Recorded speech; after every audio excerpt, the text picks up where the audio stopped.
Hello students, in this video we are going to cover chapter 8 of class 6. The name of the chapter is Unity in Diversity, or Many in the One, okay, which means India has a lot of diversity but still we are united, we are living together, okay.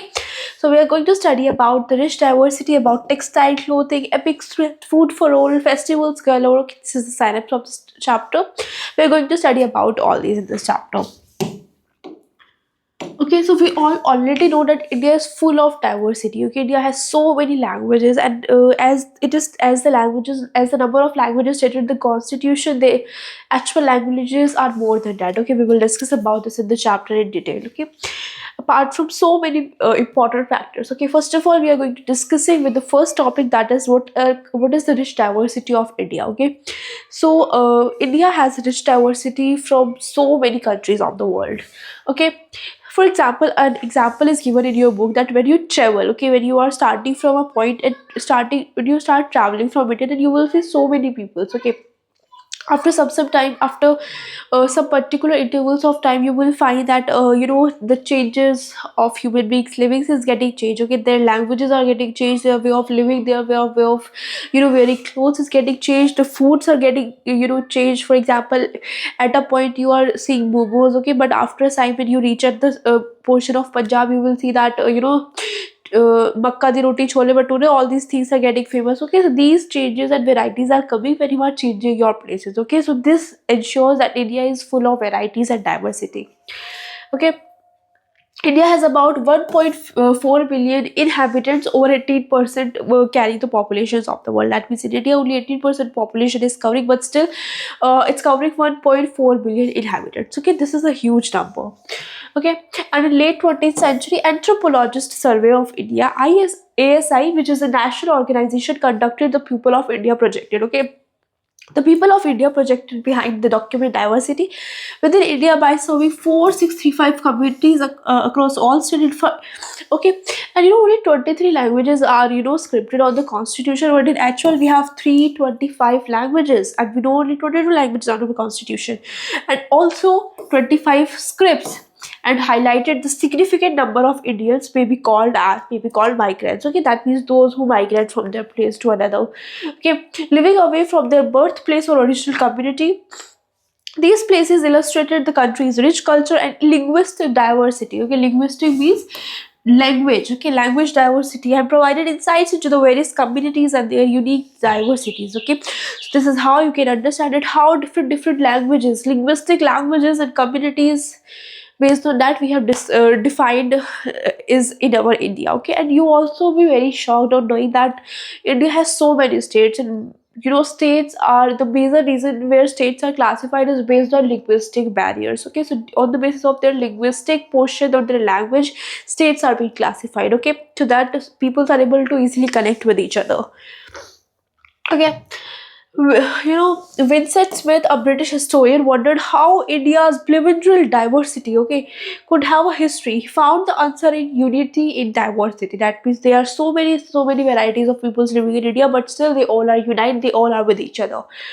Despite varied languages, customs, India holds a hidden oneness, like a puzzle with different pieces forming one picture. Okay, this is unity. He says, let's historian weave her story, showing her many parts of into a single amazing tale. Okay, so you can understand that how foreigners are also showing that with such diversity, still we have a uniteness among us.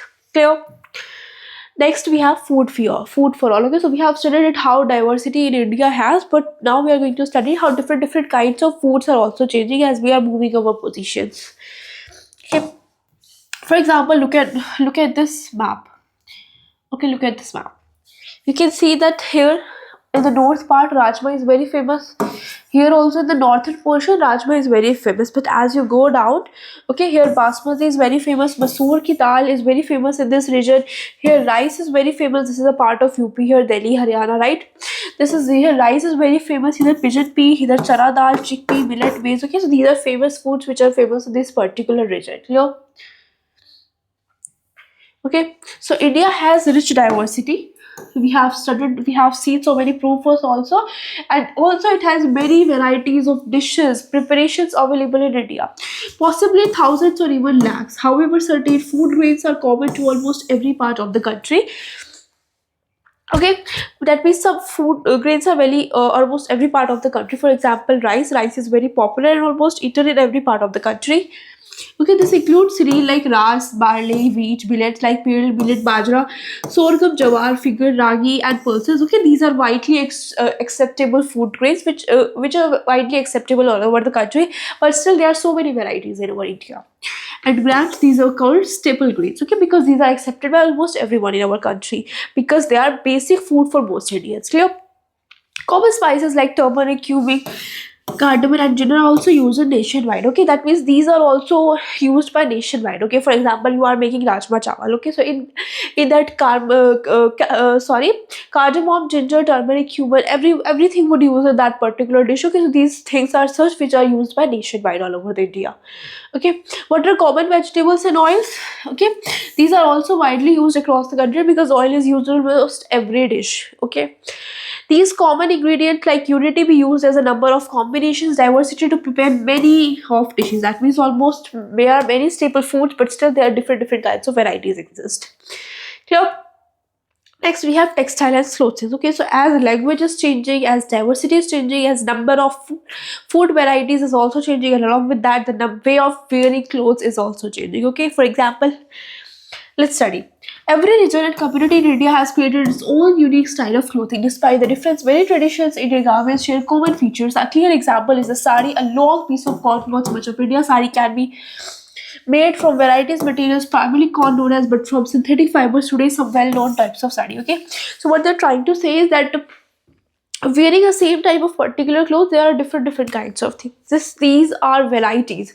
For example, wearing a sari can be possible in different manners. For example, this lady is wearing a sari in different way, and all these wearing a sari in different ways. And also the well-known types of silk these ladies are carry, and also known by names of Banarasi, Kanjivaram, Paithani, Patan Pathola, and Muga. Okay, so these are some popular names which you can, which these silk saris are made up of. Okay, and they all are wearing a same kind of sari in different ways, and this shows diversity. Okay, Masuri, there are many varieties of cotton silk as well. These unstitched garments, common in hundreds of styles, produced through different weaving and designing methods. Some designs are woven into clothes, while others are printed afterwards. Okay, let me, some are woven and some are printed afterwards. So this is the different ways. The colors of saris are incredibly varied, made from different kinds of pigments. The sari has a rich history. Okay, as we can see that India is rich of sari history and also different kinds of things, but sari is also playing a major role in this. There are various ways to wear a sari, different from one region to community to other, as we have seen in this image. Okay, these all ladies are wearing the sari in different ways. Okay, they all are carrying. Okay, she is carrying a dupatta on his head. Okay, which is basically describe him, which is basically describe the way of community in which she live. Okay, these are their own customs and rules. Clear? Next, we have chins and the ban of Indian textiles. Let's study. India has a long history of producing the best cotton in the world. We all know this. And Indian textiles were exported to far off places like Europe. Okay, so Indian textiles are exported to Europe from the very beginning. One particular type. Achha, one more thing I forget to tell you, that these sari customs are following from centuries of BC. That means from BC, which is common era. This sari is very popular from that time. Clear? Next, we have one particular type of printed cotton called chins. Okay, so this is a kind of particular printed cotton. I already told you that Indian textiles were transported to Europe from the very beginning. Okay, became extremely popular in 17th century Europe. The popularity of chins, I told you, chins is a particular type of printed cloth. Okay, was so high that it has caused a significant deadline in the sales of some Europe dresses. To protect their own textile industry from this competition, England and France eventually decided to ban the import of chins from India.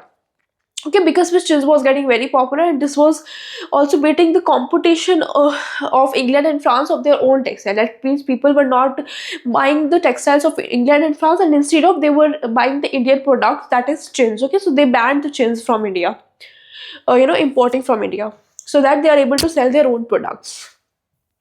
Okay, and decrease some competition.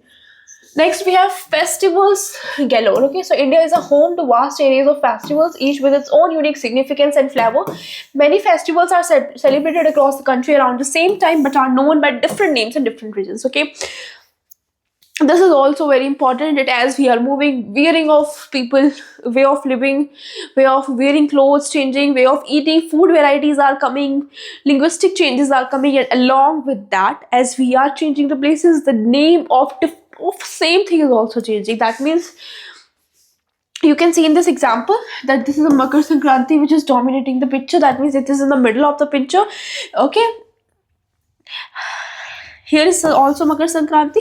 So that means same thing is known by different names as we are moving the places. Okay, that means the thing is same but the names are different. Okay, as you can see, so many examples of it. Okay, one such example is Makar Sankranti. I have already shown you. Okay, which marks the beginning of the harvest season in the various parts of India across January 14. Okay, the map illustrates the different names of similar festivals celebrated across India around the same day. That means on same day, the same festival is celebrated by different kinds of names. Here, Madhi Longri here Shishur Sankrant. Okay, Posh Songkriti, Makar Sankranti again. Okay, Uttaram, Makar Sankranti, Pinta Pandua, Pondal. Okay, so these are some varieties of same particular names. Okay, as we are moving the changes. Okay, this is north part, this is middle part, this is southern part. So as the places are changing, the names of same particular thing is changing. Clear? Next, we have an epic thread. So literature is a great example of unity in diversity in India. India literature is one of the richest and most varied in the world. For centuries, despite differences in languages, style, common themes and ideas have been shared and lightweight. Okay, this is a very beautiful thing that there are so many linguistic changes, but still the difference in language don't able to dominate over the common themes and ideas which have been shared among the peoples. Clear?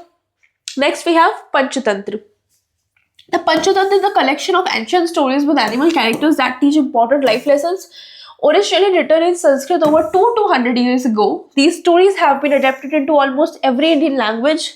The Panchatantra has also spread beyond India to palaces like Southeast Asia, Arab world, and Europe, where they inspired many other stories. Collections today, it is believed around 200 adaptations of the Panchatantra exist in more than 50 languages. This shows how one set of stories can take on many forms. Okay, that means this is a one set of stories which was written over 2200 years ago, but now it has so many copies. That means 200 adaptations and 50 languages were written in their own language. That means the people written the story in their own language. 50 are such languages. Okay, so this shows that a particular kind of inscriptions is written. It has so many copies and so many varieties are coming because no one is going to copy all that. Everyone has their own thoughts and own meanings, own beliefs. Okay, so this is how variety is getting spreading more. This is also a very important example, Ramayana and Mahabharata. This is also India's two greatest epics. I'm sure you have heard the stories of it.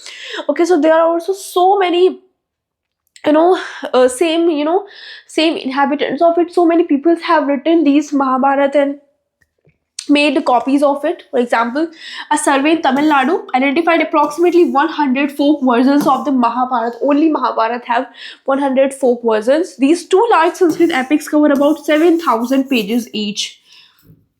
They tell the stories of heroes fighting to restore justice. In Mahabharata, the Pandavas, with Krishna's help, fighting their cousins, the Kauravas, to get back their kingdom. That means these stories are written. Okay, in the Ramayana, Rama with Lakshman and Hanuman defeat the demon. So these are some stories which are written on these. Okay, many communities, including tribal people like the Bhils, Goths, Mundas, have their own unique versions of the Ramayana. How these versions are coming? Because everyone had their own beliefs and thoughts, and they're copying them and writing these stories in their own words. So this is how variations are coming. Okay, these tribal adaptations are often passed down orally, okay, along with legends connecting the epic heroes like the Pandavas and Draupadi, but also sometimes their cousins and adversary Duryodhana to their regions. Clear? Anthropologist K.S. Singh noted that the epic heroes, especially the Pandavas, are said to have visited nearly every part of India. According to folklore, the Ramayana and Mahabharata have created a rich web of cultural interactions across India and parts of Asia, showcasing unity in diversity. Okay, so It's important at how diversity was spreading, and how it is, Ramayana, Mahabharata, so many copies of it were explored. Okay, the main Mahabharata and Ramayana is only one book. Okay, but so many copies, inhabitants, when you are writing this on their own language. So this is how so many varieties are coming, and everyone was adapting it in their own way and language. Clear? Diversity and unity in Indian culture. So, Indian culture celebrates diversity as a source of enrichment while maintaining an underlying unity that supports this diversity. This theme of unity and diversity is also evident in India's classical arts and architecture. Okay, so this is important that this diversity is is actually important for India, because it is making India more straighter, not weak. That means it is not making India as weaken. In fact, it is strengthen the country. Okay, so here our beautiful chapter completes. I hope you understood the chapter. Thank you.